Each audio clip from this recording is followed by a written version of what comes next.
the music producer. Some make the beats, some tell everybody else what to do, and some just sign checks and take credit. But for a certain type, producing is never enough. Nigga, you ain't nothing but a producer. Get the fuck out my face! They want more money, more power, until they're untouchable. Some of them are the most inspiring people in music, but others that their success turned them into absolute gods. You think these singers made those songs? I made those songs. He's a genius. He transformed the entire music industry. He's a great songwriter. He's a great arranger. Mr. Spector is one of the most successful songwriters in the business. The man who produces all those records that your youngsters are singing and dancing to. Excuse me, are you Mr. Phil Spector? Phil Spector. Phil Spector. Phil Spector, who records all the hits. Here is Mr. Phil Spector. 1, 2, 3. Every evening when the sun goes down. I myself have a tremendous yearning to be respected, a yearning to be accepted. I see this in the teenagers, yearning to do things, to be someone, to be important, and to be recognized. By the time he was 23, Phil was the biggest producer in America. Everybody wanted his wall of sound. But he had one big problem. His father killed himself when Phil was 10, 1949. It was not a happy childhood. I felt hated. I felt completely ostracized. I never felt like I fit in. His mother was a little nuts, sister a little nuts. People thought I was a clown. I would not like my family to be raised the way I was raised.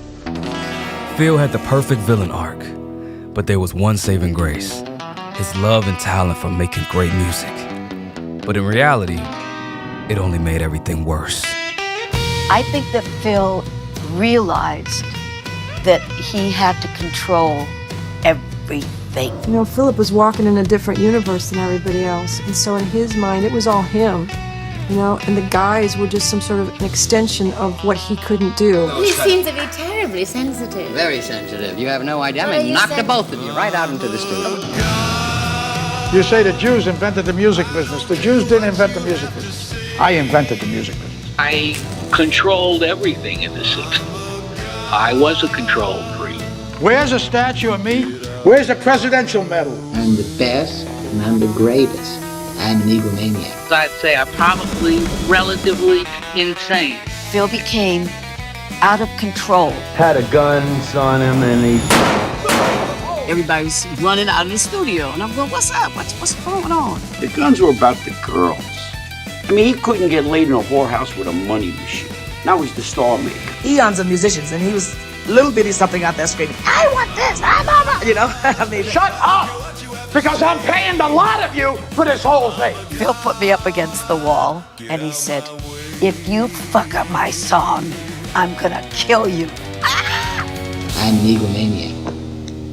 Well, my ego is so high, you can't beat me down. Phil was absolutely right. No one person can bring him down. The only thing that can do that was his own failure. River Deep, Mountain High, we all thought that was going to be a giant of a hit. It's a new modern sound. His time's past. After the failure of Tina Turner's record, Phil quit music. And in 2003, he snapped. Phil Spector, once the darling of the music industry, now facing a jury. This lady died in Phil's home. There was no crime. Mr. Spector, did you kill Lana Clarkson? No. We, the jury in the above entitled action, find the defendant, Philip Spector, guilty of the crime of second-degree murder of Lana Clarkson. I believe in Socrates. Give someone enough rope and he always hangs himself. How could they hate somebody whose records are filled with so much love and so much pure fucking talent? There was no love in our next guy. He had no musical talent, but at his record label, if he says he's the producer, then he's the producer. The notorious Morris Levy. Federal officials say he's the godfather of the American music industry. Get the fuck out of here. Stop wasting my time. Federal officials allege Levy uses his ties to organized crime to control the record industry. Music business back then, we were breaking all the rules. Making them, breaking them as we went along. The connection between the mob and the music business. What do you say to that? There is no connection between the mob and the music business. To understand how Morris rose to power, we gotta go back to the early days. Back when mobsters owned the city. You know, real Gotham City style. You shit-kicking, stinky horse-smelling motherfucker, you! 1923, New York City. A gangster named Oni Madden took over the famous Cotton Club. Meanwhile, Al Capone is running things at a cocktail lounge in Chicago. But these places, and many others like them, they were just a cover-up. They had jazz musicians, girls, politicians, the who's who. All of this just to illegally sell one thing. In 1920, alcohol was banned in the United States, but groups like the Mafia and the Irish Mob were selling homemade beer and whiskey in the clubs. I didn't believe in prohibiting people from getting the things they wanted. I thought prohibition was an unjust law, and I still do. Mob bosses were making around $1 million a year, but after Prohibition ended, they needed a new product. The musicians. Just in time for Morris Levy to manage his own jazz club. Morris Levy owned Birdland, a couple jazz clubs, was in charge of all the hat check rooms, was in charge of all the cigarette vending machines, and if you had to play New York, you had to play ball with Morris Levy. You had to sign to his label, which was Roulette.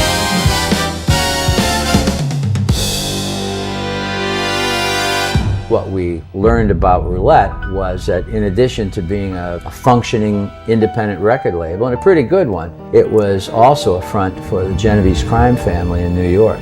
The Genovese crime family is the Ivy League of the five families. They're very intelligent, very sophisticated. You don't want to tangle with these guys. Genovese was violent. He liked to have bodies in the street. He liked to have people thrown through windows and off roofs and knocked off. Federal authorities were describing you yesterday as the godfather of the American music business, the connection between the mob and the music business. What do you say to that? There is no connection between the mob and the music business. Morris committed every illegal act you could think of to gain power. He stole his artists' royalties, sold bootleg copies of other artists, paid off radio stations, and if you oppose him, that might be the last thing you'll ever do. All until 1986.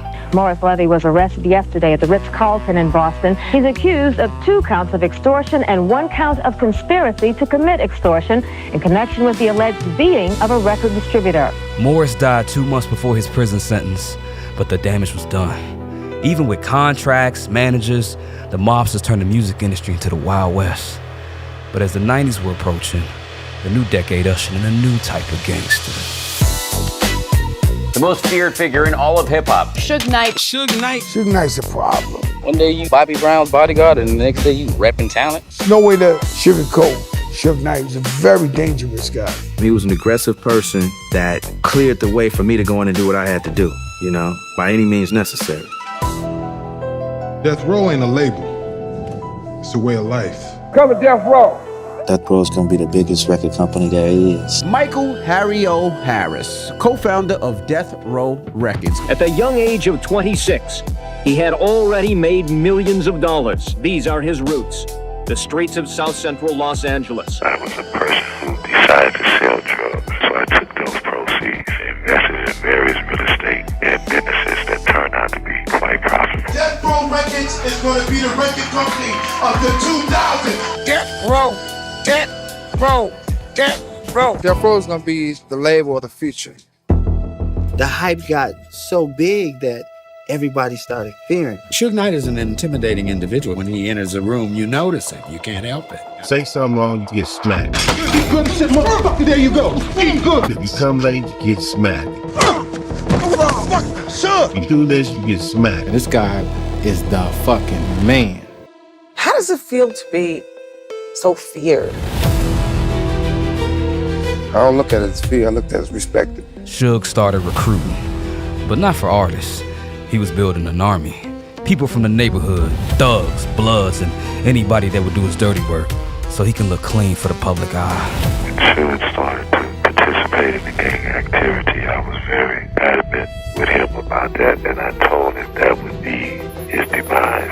producer Suge Knight is currently facing murder and attempted murder charges in a case where he ran over 2 individuals, killing one of them. Here he is now, Suge Knight, a former rap powerhouse, collapsing in court, where he's facing a murder charge. A judge set his bail, set to $25 million.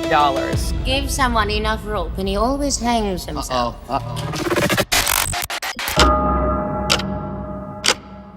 This is it. This is nuclear war. Internet shutdown. Y2K. Millennium's bug. The bug will cause a lot of people a lot of trouble. What's going on here? Why is everything chrome?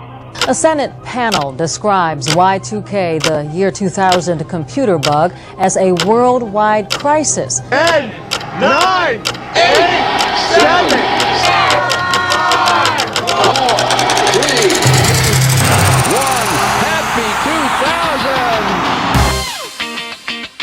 Hey, all you singers out there, Lou Pearlman, the mastermind behind such bands as LFO, NSYNC, and the Backstreet Boys, is looking for 5 talented young men to form a new band. What he does is take teenage boys who might otherwise lead unremarkable lives and turn them into rich, famous pop music stars. Lou Pearlman could just on a whim change anyone's life here.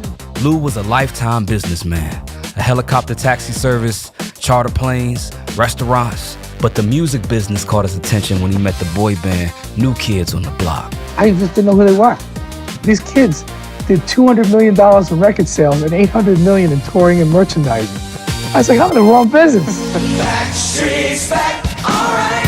Hi, we're the Backstreet Boys.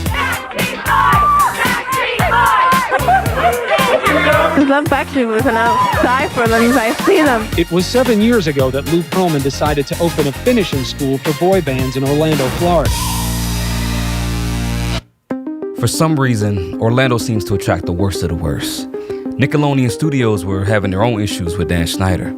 But for Lou, things were just getting started. What are you looking for? You need to have the young kid that definitely has a cute look that the young girls are looking for. Who's your favorite member of NSYNC? All of them. Justin. It's gonna be May. It's a teen sensation invasion in Foxborough. The boy band NSYNC opens 2 nights of sold-out shows. Multi-platinum recording artists, NSYNC. They are so cool and they're hot. On the surface, everything was bliss. But Lou thought it was all about him. And without him, the boys would be nothing. So when it came to the money, he wanted it all. It went from Jolly Lou to like, I don't give a fuck about you right now. And it was just like no smile the rest of the time I ever saw him. This whole thing's been crazy. It's got way out of proportion. And I said, how can one guy do everything they're claiming? The boy bands are his vehicle. They are his product. That does not mean that they're being fairly paid. I know in the industry, and so do a lot of people who I speak to in the industry, tell me that they're more than fair, his contracts. What made NSYNC become suspicious of their situation with Lou Pearlman? They had sold millions and millions of records, and they had received literally next to no money, pennies. And he would be like, oh, I'm the 6th Backstreet Boy. Well, the boys thought it was a buddy thing until they actually saw the work and realized, okay, we have to split 6 ways here. The kids should take a step back and say, how'd I get here? Who took the risk? Who put up all the money? Who's my real big papa? After his legal battles with NSYNC and the Backstreet Boys, he kept buying other companies, including a fraudulent talent agency called Options Talent. But this would be the last purchase he ever made. He is wanted in the state of Florida on federal bank fraud charges and has evaded authorities for the last several months. Lou Pearlman sentenced today for defrauding banks and investors out of as much as $300 million.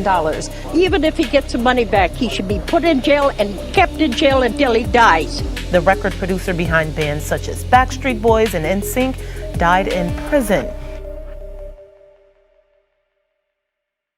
The music industry in Hollywood has always been terrorized by people like this, monsters who prey on the vulnerable. But what do you do when one of the monsters is your own father? Mr. Joseph Jackson, how about that? Marlon, outside. Go. Get a switch. If you miss a step, expect to be, I understand you maintain a certain discipline. You must smell like your brother Jackie, huh? That's the only time we can hold a group together. require rules and that they must be followed to the fullest extent. To this day, they are still afraid of my father, and they will tell you. Think your father was too strict? Yes. No, he's gonna kill me. Me and Jackie probably, and Jermaine got the blunt of whatever it was. He practiced us with a belt in his hand. He was very strict. He was a strong disciplinarian, and he did not play. One occasion you cite when you're getting out of the bathtub and he whacks you. How old were you then? I was very young. I never liked the dad never liked me. Joe Jackson, was he, they said that he took a fork and he scraped it on Michael's face when he had acne. Was he really that bad? He's not a human being. He's the devil. I don't think he realizes to this day how scared. So scared that I would regurgitate. He was so frightened of you sometimes that he would be sick. Is that true? He regurgitated all the way to the bank, you know. If he hit me, I would hit him back, which was terrible. And I would run around the house and hide. And I was so fast, he couldn't catch me half the time, but when he would catch me, oh my God, it was bad. For better or worse, Joe was everything to them. Manager, producer, coach, and he wasn't going to stop until he got his family to California. I told you, Katie. I told you I was going to get us to California, yeah. And as scary as Joe Jackson was, without him, they may have never made it out of Gary, Indiana. My father was strict, but he had his reasons. Yeah, he wanted us to make it. He bought us instruments and rehearsed us, and he saw the dream for us, and I'm glad he did that for us. I think that my father did a fantastic job. Michael's first battle was with his father, but his second one was with Sony. And now, Sony is led by the most powerful man in music history. Who's the worst celebrity, that you've been around is, the most full of sin? Clive Davis. Legendary music producer Clive Davis. Barry Manilow, Patti Smith, Billy Joel, Earth, Wind & Fire. The list is very long. Clive Davis is the real gangster. You talking about the 60s, 70s, 80s, 90s. Clive Davis! People in the music industry really don't like Clive Davis, most of them. Some people say Clive was heaven sent, and some people say He's the devil. But to really understand his grip on the music industry, we gotta go back to the beginning of our story. Clive is from the same era as Morris Levy and Phil Spector. But while Morris was in the streets and Phil was on the guitar, Clive was in school. But not just any school. I was working at one of the top law firms in the city until one day I get a call from one of my clients, the chief attorney for Columbia Records. In just a few years, Clive became the president of Columbia Records.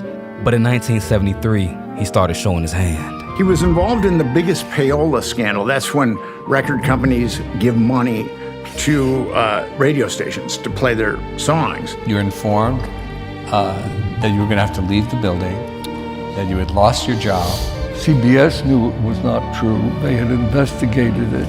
And I did become a sacrificial lamb to a 2-year witch hunt.